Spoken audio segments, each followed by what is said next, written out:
Dear students, welcome to our next topic, exercise 3.5 class 10। अभी हम इसमें वर्ड प्रॉब्लम्स जो हैं उनको देखते हैं। तो देखिए पहली वर्ड प्रॉब्लम आपके सामने है, a part of monthly hostel charge is fix. Monthly hostel charge का एक पार्ट ऐसा है जो फिक्स है। तो सपोज कर लेते हैं कि ये फिक्स चार्ज कितना है। हमने इसके सपोज कर लिया कि फिक्स चार्ज कितना है, ₹X, and remaining depends on the number of days one has to taken food in the mess. मैं लिख दूं इसको चार्ज पर डे, जितने दिन खाना खाओगे जितने दिन फूड लोगे उसका चार्ज क्या है, ₹Y पर डे। अब कंडीशन देखते हैं, अमन टेक्स फूड फॉर 20 डेज। तो देखिए फिक्स पार्ट तो देना ही पड़ेगा उसको। 20 डेज खाना खाए तो 20Y, और अमाउंट कितना हो जाएगा इसका, 1000। This is your first equation. Similarly, while Sarita takes food for 26 days and pays ₹180, तो क्या होगा, x plus 26y is equal to 1180। हो गया सेकेंड इक्वेशन। अब किसी भी मेथड से, आपके पास सब्स्टिट्यूशन मेथड भी है, एलिमिनेशन मेथड भी है और क्रॉस मल्टीप्लिकेशन मेथड भी है। आप किसी भी मेथड से यहां से x और y की वैल्यू को फाइंड आउट कीजिए। और बाद में उसने क्या पूछा, what amount has to be paid by Mohan if he takes food for month of April and May। तो अप्रैल और मई अगर इन दोनों को मिलाएं तो टोटल डेज कितने हो गए, यस 61 डेज। अप्रैल के 30, मई के 31 ऐड कीजिए ना, 61Y हुआ। फिक्स चार्ज तो देना ही देना होता है और यही आपको निकालना है। तो प्रोसेस क्या होगा, जब आप इक्वेशन 1 और 2 को सोल्व करेंगे तो एक्स वाई की वैल्यू थर्ड इक्वेशन में पुट कीजिए, और जैसे आप पुट करेंगे आपका आंसर आ जाएगा। Let us start with next question. आपके पास फ्रैक्शन फाइंड आउट करनी है, आपको फ्रैक्शन पूछा गया है। तो फ्रैक्शन किससे बनती है, न्यूमरेटर से और डिनोमिनेटर से। तो न्यूमरेटर सपोज कर लेते हैं x और डिनोमिनेटर हम क्या सपोज कर लेते हैं y, जिसके बेस पर आपकी फ्रैक्शन क्या बनती है, x/y। Got it.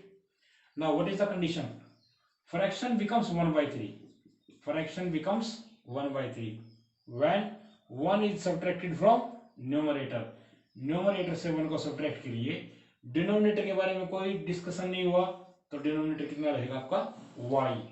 सिमिलरली फिर देखिए, it becomes 1/4, fraction becomes 1/4 when 8 is added to denominator। Denominator में 8 को ऐड किया गया। अब की बार न्यूमरेटर के बारे में कुछ नहीं कहा, तो न्यूमरेटर सेम रहेगा। नाउ क्रॉस मल्टीप्लाई कीजिए, so 3x - 3 is equal to y। Similarly cross multiply कीजिए, 4x is equal to y + 8। What you are getting, 3x - y is equal to 3 is first equation, 4x - y is equal to 8 is second equation. और जैसे आप x y की value को solve करेंगे then इसमें put कीजिए, fraction आ गया। चलिए क्वेश्चन अब की बार हमारे पास ये है कि यश ने 40 मार्क्स स्कोर किए। अब जब मार्क्स स्कोर करने की बात आती है तो ये एग्जाम से रिलेटेड हो गया है ना। और एग्जामिनेशन में आप किसी भी क्वेश्चन के दो ही टाइप के आंसर देते हो, या तो आपका आंसर क्या होता है, राइट होता है या फिर रॉन्ग होता है। तो मैंने सपोज कर लिया कि यश के राइट आंसर कितने हैं, x, और रॉन्ग आंसर कितने हैं उसके, y। तो इसका मतलब पेपर में टोटल क्वेश्चन कितने थे, आइडिया हो गया होगा तो आपको। टोटल क्वेश्चन थे x + y। अब कंडीशन पर चलते हैं, देखिए 3 marks for each right answer. अगर राइट आंसर के 3 मार्क्स मिले and losing 1 mark for each wrong answer, और गलत आंसर होने पर एक एक नंबर कटता जाए, यानी देखिए कट रहा है तो माइनस किया मैंने, तो उसको कितना स्कोर मिलता, 40। ये लिख रखा 40, फर्स्ट इक्वेशन। सिमिलरली सोचिए, अगर कहता है कि उसको 4 मार्क्स मिले करेक्ट के लिए, 4, और गलत होने पर कितने नंबर कटे, 2 नंबर कटे। कटने का मतलब माइनस होना, तो 2y, और उसको अब कितने क्या स्कोर मिलेगा उसको, 50 मार्क्स। तो बोलिए इन दो इक्वेशन को जैसे आप सोल्व करेंगे तो किसकी वैल्यू आएगी, x एंड y की, और टोटल आंसर आपको पता लग जाए, टोटल क्वेश्चन। डियर स्टूडेंट्स, अब इस क्वेश्चन में देखिए आपको लिखा गया कि दो प्लेस हैं A और B which are 100 kilometre apart on a highway. तो ये A और B के बीच में मैंने आपको डिस्टेंस दिखाई 100 kilometre. One car starts from A and another car starts from B at the same time. तो यहां से जो कार स्टार्ट हुई है, मैं मान लेता हूं उस कार की स्पीड कितनी है, x kilometre per our. x kilometre per our जो कहां से शुरू हुई, ए से, और जो गाड़ी बी से चली है उसकी स्पीड में सपोज कर लेता हूं कितनी, y किलोमीटर पर आवर। कोई डाउट यहां तक? नहीं। अब पहली कंडीशन क्या कहती है, if the cars travel in same direction. तो जब बात सेम डायरेक्शन की आएगी तो ध्यान रखिए दोनों गाड़ियां एक ही डायरेक्शन में चल रही है। जब गाड़ियां एक ही डायरेक्शन में चलेंगी तो वहां स्पीड का डिफरेंस क्रिएट हो जाता है। तो स्पीड वहां पर नेट स्पीड कितनी हो जाएगी, x minus Y kilometre per hour. Got it? Same direction में अलग अलग स्पीड पर जब वो चलती है तो कितने टाइम में मीट होती है वो, 5 आवर्स में। तो टाइम कितना हुआ यहाँ पर, 5 आवर्स। अब बताइए आपने स्पीड का फॉर्मूला क्या पढ़ा है, स्पीड का फॉर्मूला आपने पढ़ा होगा distance upon time, is it और नॉट? तो चलिए स्पीड कितनी हुई, x माइनस वाई, डिस्टेंस कितनी है आपके पास क्वेश्चन में, 100 किलोमीटर, और सेम डायरेक्शन में टाइम कितना है, 5 आवर्स का। तो लीजिए x माइनस वाई कितना हो गया, 20। This is your first equation. ये तो बात कब की है, जब आपकी गाड़ियां सेम डायरेक्शन में दौड़ रही हैं। चलिए अगर आपकी गाड़ियां डिफरेंट डायरेक्शन में, या मैं कहूं अपोजिट डायरेक्शन में अगर चलें तो स्पीड इस केस में क्या हो जाएंगी, स्पीड का डिफरेंस क्रिएट नहीं होगा, स्पीड बल्कि प्लस हो जाएंगी, x plus Y kilometre per hour. और लिखा भी गया है if they travel towards each other they meet in 1 hour. तो टाइम कितना हुआ यहाँ पर, 1 आवर, और डिस्टेंस का, स्पीड का वही फॉर्मूला फिर से लगाएंगे आप, क्या लगाएंगे फॉर्मूला स्पीड का, डिस्टेंस अपॉन टाइम। तो चलिए speed is equal to X plus Y, distance is 100, time इस केस में 1 आवर था, तो एक्स प्लस वाई की वैल्यू कितनी आ गई, 100। This is your second equation. और डिफरेंट की बजाय अगर यहां पर आप अपोजिट डायरेक्शन कर देंगे तो ये थोड़ा सा ज्यादा सुटेबल वर्ड रहेगा। तो लीजिए x माइनस वाई कितना आया, 20, x प्लस वाई कितना आया, 100। इन दो इक्वेशन से आप क्या करेंगे बताइए, x और y की वैल्यू को सोल्व करेंगे। ओके, चलिए नेक्स्ट क्वेश्चन देखते हैं।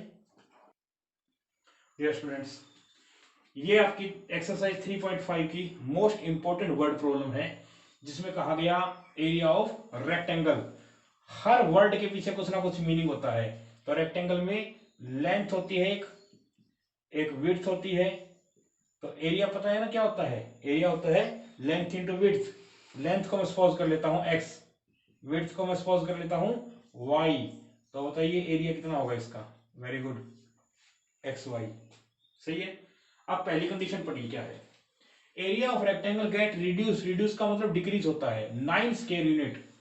तो पहली कंडीशन डाल रहा हूं मैं, एरिया 9 स्क्वायर यूनिट रिड्यूस हो गया। कब, if length is reduced by 5, अगर लेंथ में 5 यूनिट सब्ट्रैक्ट हो जाए, and width is increased by 3, और विड्थ में 3 इंक्रीज हो जाए। चलिए यहां पर एक डाउट आता है हर बच्चे को कि इन दो ब्रैकेट के बीच में कौन सा साइन आएगा, प्लस का, माइनस का, मल्टीप्लाई या डिवाइड। तो सोचिए आप क्या आना चाहिए, यस मल्टीप्लाई आएगा। क्यों आएगा मल्टीप्लाई, क्योंकि लेंथ में लेंथ सब्ट्रैक्ट हुई थी, क्या हुई लेंथ, विड्थ में विड्थ प्लस हुई तो क्या हुई विड्थ। लेंथ इंटू विड्थ क्या होता है, एरिया ना, आप एरिया का कंसेप्ट कर रहे हो। चलिए इसको थोड़ा सोल्व करते हैं। X Y minus 9 is equal to, दोनों ब्रैकेट की मल्टीप्लाई करेंगे आप, X Y minus 5y plus 3x minus 15। अब देखिए दोनों साइड पर प्लस में एक्स वाई है, ये भी पॉजिटिव एक्स वाई, ये भी positive X Y, so it is cancel out. क्या बना 3x माइनस 5y, और माइनस का 15 में इधर ले आता हूं, प्लस का हुआ। तो लीजिए आपकी पहली इक्वेशन क्या आ गई, 3x minus 5y is equal to 6। पहली कंडीशन से पहली इक्वेशन। चलिए second, if we increase length by 3, अगर आप लेंथ में 3 प्लस कर दें, एंड विड्थ बाय 2, और विड्थ में भी 2 प्लस कर दें, तो एरिया इंक्रीज कितना हो रहा है बाई 67 यूनिट। एरिया ओरिजिनल था एक्स वाई, और कितना इंक्रीज हो गया ये 67। Let us do something, X Y plus 3y plus 2x plus 6 दोनों ब्रैकेट की मल्टीप्लाई हुई है और यहाँ से क्या बचा X Y. Positive X Y है ना दोनों तरफ, सेम साइन में तो कैंसिल हो जाएंगे। क्या मिलेगा अब आपको 2x plus 3y is equal to 67 minus 6। कहां से आया -6? ये प्लस वाला -6 ट्रांसपोज होकर उधर गया तो नेगेटिव हो गया। Now 2x plus 3y is equal to 61। This is your second equation. जैसे आप इक्वेशन 1 और 2 को सोल्व करेंगे किसकी वैल्यू आएगी? x और y की। x क्या है? लेंथ, और y क्या है? विड्थ। डियर स्टूडेंट्स, हमने पहले दिन एक कंसेप्ट किया था कि यूनिक सॉल्यूशन, मैनी सॉल्यूशन और नो सॉल्यूशन की कंडीशन क्या क्या है, ठीक है ना। अब उसी से रिलेटेड एक क्वेश्चन आपके लिए है, ये 3.5 एक्सरसाइज में ही है। इस पेयर ऑफ इक्वेशन में से आपको ए और बी की वैल्यू फाइंड करनी है अगर इक्वेशन के पास कैसे सॉल्यूशन है? मैनी सॉल्यूशन है। मैनी सॉल्यूशन की कंडीशन याद करो, a1/a2 is equal to b1/b2 and is equal to c1/c2। Clear? बताइए इस क्वेश्चन में a1 कितना है? 2, a2 कितना है? a माइनस बी, b1 3, b2 a प्लस बी। a1 a2 कौन थे? x के कोफिशिएंट। क्लियर? b1 b2 कौन थे? y के कोफिशिएंट। और c1 c2 क्या थे? दोनों कांस्टेंट्स, एक 7 एक 3a प्लस b माइनस 2। सही है, काफी इजी सा है। देखिए इन दोनों की क्रॉस मल्टीप्लाई करते हैं, पहले क्रॉस मल्टीप्लाई बोल रहा हूं मैं, कीजिए। 2a plus 2b is equal to 3a minus 3b। Got it? Plus वाला 2a इधर आएगा तो किस चीज का हो जाएगा? माइनस का। 3a माइनस 2a कितना हुआ? a। 2b भी इधर आएगा तो किसका होगा? माइनस का। माइनस 3b और माइनस 2b कितने हो गए बोलो? Minus 5b। जब ये दोनों ही इधर आ जाएंगे ट्रांसपोज होकर तो क्या बचेगा आपके पास? Equal to 0। This is your first equation. Now again इन दोनों को लेते हैं। अब देखिए इन दोनों की क्रॉस मल्टीप्लाई करवाते हैं आप। 3 के साथ करते हैं इनकी मल्टीप्लाई, क्या होगी? 9a plus 3b minus 6। फिर 7 के साथ मल्टीप्लाई करिए यहाँ पर, 7a प्लस 7b। तो चलिए प्लस वाला 7 इधर आएगा किसका होगा? माइनस का। और क्या बचेगा? 2b, sorry 2a। 7b इधर आएगा किसका होगा? माइनस का। 3b minus 7b that is minus 4b। Clear ना? और माइनस का 6 इधर जाएगा तो बच्चों किस चीज का हो जाएगा? प्लस का। Now this is your second equation. Clear? और अब आपके पास एलिमिनेशन मेथड, सब्स्टिट्यूशन मेथड या क्रॉस मल्टीप्लिकेशन मेथड, किसी मेथड से सोल्व कीजिए इन दो इक्वेशंस को, तो आपके पास किसकी वैल्यू आ जाएगी बच्चों? ए और बी की वैल्यू आ जाएगी। ठीक है, अब इसी टाइप का एक क्वेश्चन और देखिए। डियर स्टूडेंट्स, ठीक उसी प्रकार का एक क्वेश्चन फिर आ गया। पिछले क्वेश्चन में आपने ए और बी की वैल्यू निकाली थी, अब आप किसकी वैल्यू निकालेंगे? के की। और रूल क्या है? If equations have no solution. बच्चों याद करो, नो सॉल्यूशन की कंडीशन क्या थी? a1/a2 is equal to b1/b2 and is not equal to c1/c2। चलो याद करो, a1 कौन है? 3, a2 कौन है? 2k माइनस 1, b1 क्या है? 1, b2 क्या है? k minus 1। ये 1 कहां से आया? देखो y का कोफिशिएंट होगा नहीं ये। हाँ, c1 कितना है? 1 और c2 कितना है? 2k plus 1। Got it? चलिए इन दोनों की क्रॉस मल्टीप्लाई करते हैं। तो 3 की मल्टीप्लाई करो यहाँ, 3k 3 माइनस 3 और 2k माइनस 1 की मल्टीप्लाई करो 1 के साथ, दिस इज 2k माइनस 1। अब ये सोचिए 2k इधर आएगा तो माइनस का, और माइनस वाला 3 उधर जाकर प्लस का। सॉल्व करने पर k की वैल्यू कितनी आ गई? नेक्स्ट इसको लेते हैं, क्रॉस मल्टीप्लाई करते हैं। तो 2k प्लस 1 इस 1 से मल्टीप्लाई होगा, नॉट इक्वल k माइनस 1 यहां होगा। क्लियर है? तो चलिए थोड़ा सा चलते हैं। प्लस वाला k इधर आएगा तो किस चीज का होना चाहिए था? माइनस का। और ये प्लस 1 इधर जाएगा तो किस चीज का होना चाहिए था? माइनस का। तो k किसके इक्वल हो गया? -2। तो कंडीशन क्या है? इसने क्या कहा था? k की वैल्यू निकालिए। तो मैंने क्या बताया आपको? k की वैल्यू तो क्या होनी चाहिए? 2, और k की क्या वैल्यू नहीं होनी चाहिए? That is -2। पता लगा आपको इस बात का? तो यहां से अब हमारा लास्ट क्वेश्चन आता है। डियर स्टूडेंट्स, अब हम लीनियर इक्वेशंस को सॉल्व करने का थर्ड मेथड और लास्ट मेथड देख रहे हैं, that is cross multiplication method. क्या नाम है मेथड का? Cross multiplication method. काफी इजी सा क्वेश्चन है, काफी इजी सा प्रोसेस है।